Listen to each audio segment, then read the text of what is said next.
All right, let's talk more on this then. We are now joined via Zoom by a political analyst and regular guest here on SA Today, Rebone Tau, to weigh in on those political developments between the ANC and the Democratic Alliance on the energy crisis in the country. Rebone, always a pleasure to see you. Thank you for joining us. Hi, Flo, and thank you for having me. And good afternoon to the viewers at home. You're most welcome. What do you make, of these two political parties taking action on rolling blackouts? I'm sure you've been watching everything playing out today. One of those parties in a position actually to do something as the governing party. But how have you seen, as watching what's been playing out today, what do you make of it?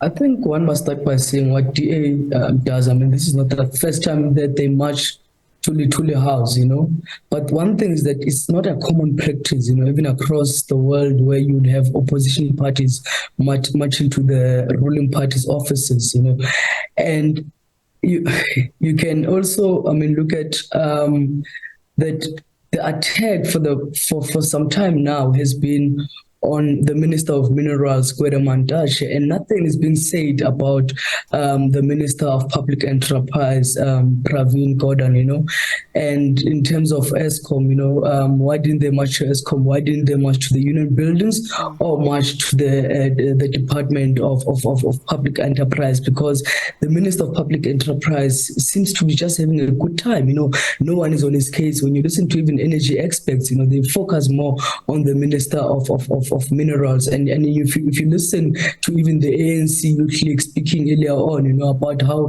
they will defend one of their own, Minister Mantashe, because the attack has been singled out in terms of this issue, the crisis of Eskom. It is unfortunate that the DA wants to play this cheap politics. We know that there's also a process, of other parties going the legal route. Yeah. We know that Advocate Toby, in the recent days, he even said that he wants clients that he can go and represent, and there has been an application to the courts. Yeah, I'll come back to the issue of the Minister of Public Enterprise, but I want to talk about this. We heard the ANC spokesperson Pule Mabe saying that they won't entertain any memorandum that's handed to the ANC by the DA.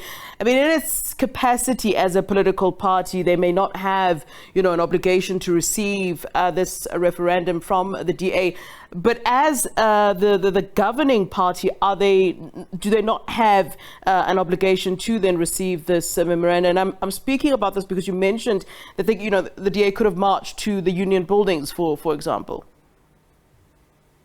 No, absolutely. I mean, the DA did not even go near the Luthuli House. They ended up diverting, their route, and it's clear that they did not actually deliver any memorandum to the ANC. They did not even attempt to go to the Luthuli House. So it was a political stunt what the DA did today. If they were serious about delivering a memorandum, they could have gone to the union building or the public enterprise department or Eskom. Yeah.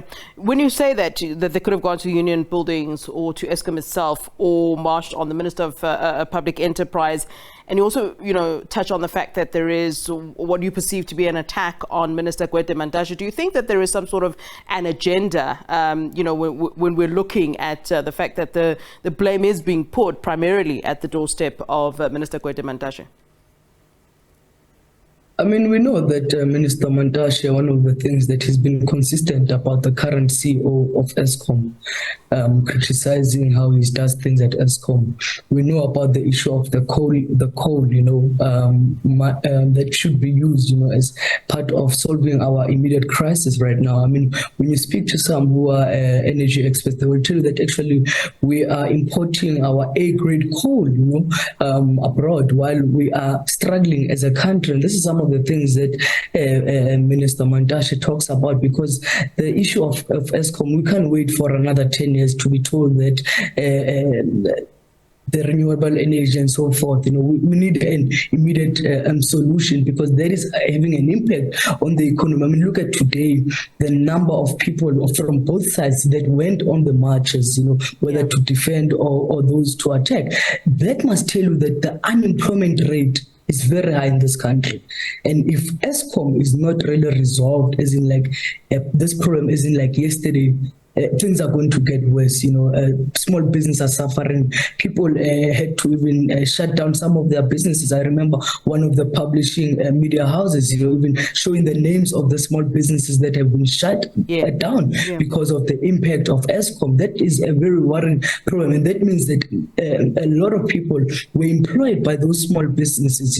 And I mean, even if you would go the generator route, you still have to buy diesel, which is expensive. So how are you going to pay your staff?